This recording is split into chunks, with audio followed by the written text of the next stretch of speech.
Hello and welcome to today's edition of the Daf Yomi, tractate Menachot Daf 69 Amud B. So just carry on from the last Amud to get the question. The Gemara says, no, it's necessary to raise this dilemma in a case where the elephant has swallowed ends of palm leaves, chutzin, whole, and after the leaves were excreted, one made them into an Egyptian wicker basket. The dilemma is as follows. Is this considered digestion, and therefore the basket prepared from the leaves is like dung vessels? So what's dung vessels? Gilolim, dung vessels. Rashi and most early commentaries explain that these are vessels made of dried cow dung. Other commentators maintain that they refer to a vessel made from a very large stone, which, because of its great weight, could be moved only by rolling it Gilgal. In Tractate Shabbat 9b, Rashi states that it means a marble stone.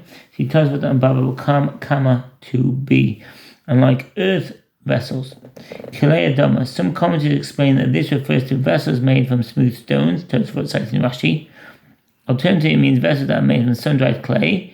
Since they have not been fired in a furnace like earthenware vessels, they are considered like earth and are not susceptible to rich impurities. And these are not susceptible to rich impurity, as the Master said, stone vessels. Some verses say the vessels made of stone, dung or unbaked clay cannot become richly impure by Torah law or by rabbinic law. And that's the Rambam Sefer Tahara halachic 1:6. And dung vessels and earth vessels are not susceptible to rich impurity, neither by Torah law nor by rabbinic law. But this is not considered digestion, as the palm leaves remain intact, and therefore the vessel prepared from them is susceptible to rich impurity like any other wooden vessel. The Gemara suggests, resolve the dilemma for which Orlah says in the name of Rabbi Shimon bar Yochai, an incident occurred in which wolves swallowed two children and excreted them on the east bank of the Jordan. Let's see the footnote. Wolves. Wolves, even in practice, do not usually attack people. Nevertheless, wolves in Eretz Yisrael have been documented to enter inhabited areas and even attack children, especially in times of famine. Swallowed two children and excreted them. If a wolf swallowed a child and excreted it, the flesh is richly pure, but the bones are impure. And that's in Rambam Sefer Tahara Hilchot Mace 24, and see the Kether Mishnah there. On the east bank of the Jordan, and the incident came before the sages for a ruling. They were asked whether the remains of the children were richly impure, even after they passed through the animal's digestive tract, and they deemed the flesh richly pure, as it is no longer considered human flesh but wolf excrement. Similarly, the swallowed palm leaves should be considered like elephant dung, and therefore the basket made from them should not be susceptible to rich impurity. The Gemara rejects this resolution. In that case, the flesh is different, as the flesh is soft and digestible. Palm leaves, by contrast, are hard and not easily digested. The Gemara suggests, but in that case, let us resolve the dilemma from the clause of the account of that incident. The sages rule that flesh is richly pure, or rule that flesh was richly pure, but they deem the intact bones richly impure. The bones, which are a harder substance than flesh, are not considered digested. Likewise, the hard palm leaves should also not be considered digested, and the wicker basket fashioned from them could be susceptible to rich impurity. The Gemara answers, the case of bones is different, as they are harder. Therefore, one cannot cite a proof from here with regard to palm leaves, which are comparatively softer substance. Rabbi Zeh raises a dilemma with regard to wheat that fell from the clouds. Chitin sheyardu ba'avim. It is uncertain whether or not wheat that fell from the clouds is included in the verse that requires that the wheat come from your dwellings in Eretz Yisrael. Therefore, one should not use such wheat for the 2 loaves offering on Shavuot Abu Nisho. If it was used, your offering is valid. Rambam Sefer Voda Hilchot Timidim Misofim 8:3. 2 explanations for this case are suggested. Rashi, who limits the miraculous nature of the event, states that the wheat originated in Eretz Yisrael, and while it was being transported by a ship, clouds enveloped the wheat and carried it off. Later, during a rainfall, the wheat fell from the clouds along with rain. Rabbeinu Tam questions the explanation, because if the wheat were from Eretz Yisrael, there would be no reason to think that its usage should be prohibited merely because it spent some time in the clouds. And if such wheat originated outside Eretz Yisrael, it would clearly be prohibited, as it is certainly not from your dwellings. Therefore, Rabbeinu Tam explains that the entire incident was miraculous. Similar phenomena have been reported in various literatures. Rabbi Yehoshua Hanagid, grandson of the Rambam, related that such a phenomenon occurred in Syria. It has been explained that a convergence of strong winds, such as in a tornado, can lift wheat from one location and carry it to a distant spot.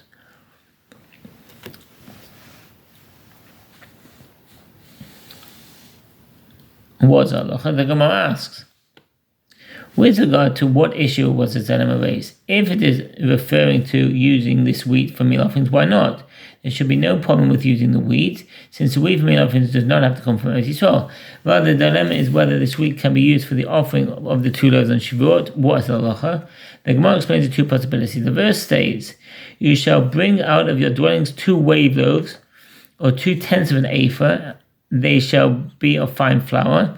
They should be baked with leaven for first fruits to the Lord." Leviticus 23:17. When the Mitzvah states, "out of your dwellings," this serves to exclude wheat that came from outside Eretz Yisrael, teaching that it may not be used for 2 loaves, but wheat that fell from the clouds is permitted. Or perhaps the verse means specifically out of your dwellings, i.e. only in Eretz Yisrael, and if so, even wheat that fell from the clouds is also not acceptable.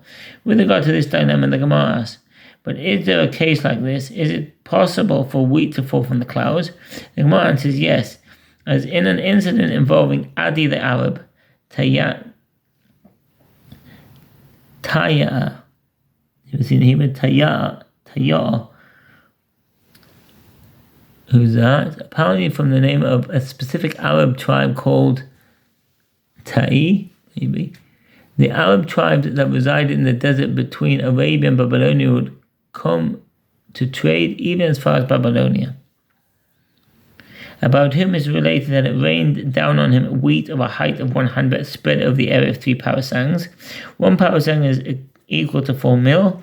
This equates 3.86 kilometers according to the Rav Chaim Nei, and 4.63 kilometers according to the Chazon Ish.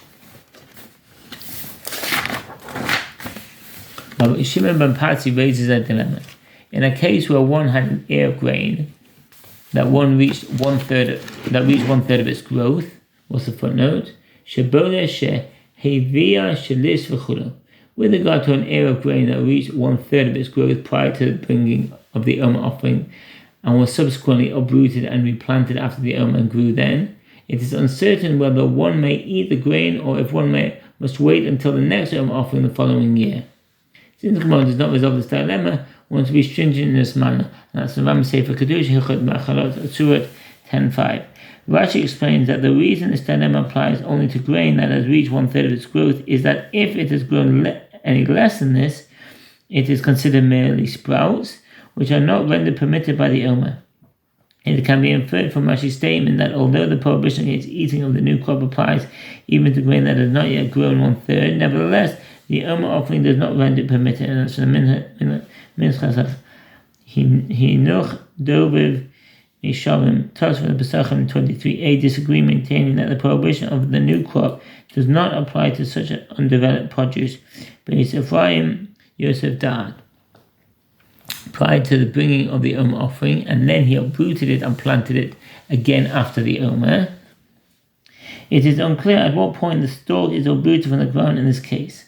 Although this certainly refers to an ear of grain that reached 1/3 of its growth prior to the Omer offering and was subsequently replanted after the Omer, it is unclear whether the stalk was uprooted prior to the Omer or afterward. The Rashi explains that the stalk was uprooted prior to the Omer, and although the Omer permits produce that is 1/3 grown, the 70b, that is the halacha only when it is attached to the ground at the time of the sacrifice. Accordingly, the dilemma is whether we follow the original growth, which is attached to the ground prior to the Omer, and therefore the full ear may be eaten, or whether we follow the additional growth which occurred only after the Omer sacrifice, and consequently it is forbidden. Others explain that the dilemma applies even if the ear was uprooted only when the Omer sacrifice and the stalk was attached at the time. According to this opinion, the dilemma is whether the additional growth has the status of a separate entity and is therefore forbidden, or if it is considered as an extension of the original growth which is permitted by the Omer. And that's from the Karen Orah citing the Rambam. and then it added to its growth. What is halacha? Do we follow the original growth, which was permitted by the Oma offering, and therefore the additional growth is also permitted? Or perhaps we follow the additional growth, which is not permitted by the Oma, as it grew afterward, and if so, it will remain prohibited until the next Oma offering is brought. The Gemara suggests, resolve the dilemma from that which Rabbi Abahu says, Rabbi Yochanan says, with regard to a young vine within 3 years of its planting, whose fruits are prohibited as Orlah, that one grafted onto an old permitted vine. B'shibcha,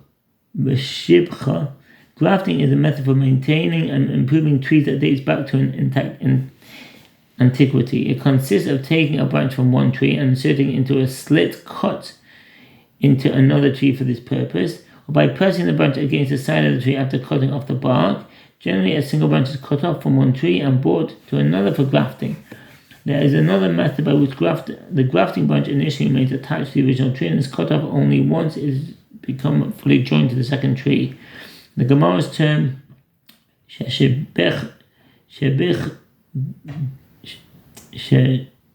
sibcha, which refers to intertwining as opposed to the usual term shehirikiv, that he grafted, indicates that it is speaking of the second form of grafting.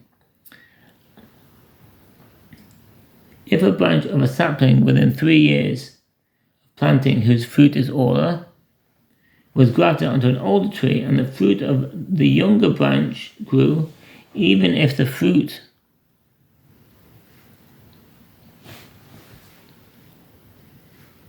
even if the fruit of that branch grew in an amount more than 200 times of its previous size, the fruits of that branch are forbidden, and the permitted growth does not nullify the prohibition of the original Orlah fruit. The halacha is in accordance with the opinion of Rabbi Yochanan.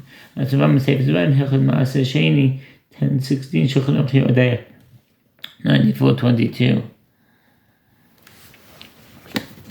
Most commentators explain that the Gemara is discussing a case in which one cut a branch from the young vine and grafted it onto the old one.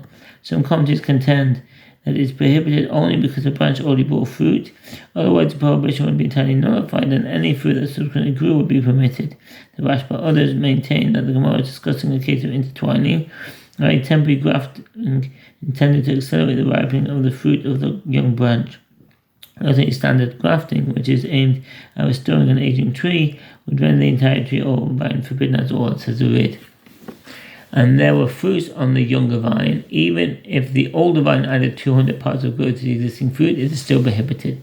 The 200 permitted parts, which are generally sufficient to nullify one part of all, are ineffective in this case, because the subsequent additional growth is considered subordinate to the original prohibited growth. This proves that we follow the original growth, and therefore by Shimon ben Pazi's case, the original growth that was permitted by the Oma should render the entire plant, including the subsequent growth permitted in consumption.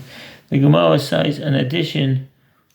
The Gemara cites another proof from a similar case. And likewise, Rabbi Shmuel ben Naamani says, Rabbi Yochanan says, with regard to an onion, Betzel, an onion, the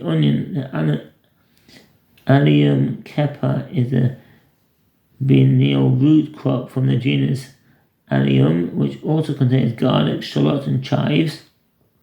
The modern plant typically grew to a height of 15 to 45 centimeters. Onions were inexpensive and widely eaten in the Talmudic era. That one planted in a vineyard. An onion that was planted in a vineyard is forbidden as a prohibited mixture of food crops in a vineyard.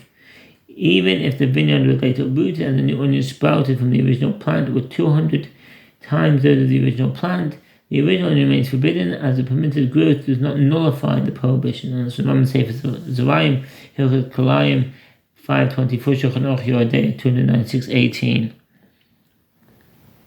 Creating a forbidden mixture of food crops in a vineyard, and the vineyard was subsequently uprooted, so that most of the onion grew in a permitted manner. Even if the onion added 200 parts of growth, the onion is prohibited. The reason the entire onion is prohibited is apparently because we follow the original growth, which is forbidden. The Gemara says that these proofs are inconclusive, as that itself is what Rabbi Shimon ben Pazi raises as a dilemma. Is it entirely obvious to the sages that we follow the main growth, and there is no difference whether this leads to a leniency or whether this leads to a stringency? Or perhaps they are uncertain about the matter, And therefore they rule that when it leads to astringency, e.g. prohibiting the additional growth of olive fruit or the additional growth of an onion that are grown in a vineyard, we say that we follow the original growth. But when it leads to a leniency, such as allowing the consumption of grain after the Omer, we do not say that we follow the original growth. The Gemara concludes, the dilemma shall stand unresolved.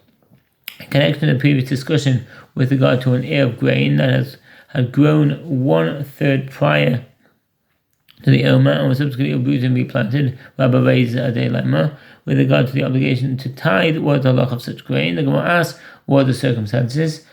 We'll just move on to the start of the next Omer. The circumstances involve a case where one estimated that the amount of tithe necessary, and then he separated his tithe, and then he planted the grain again and added to its growth. We'll explain what that means in the next video. Thank you for listening, and wish you all the best. Bye.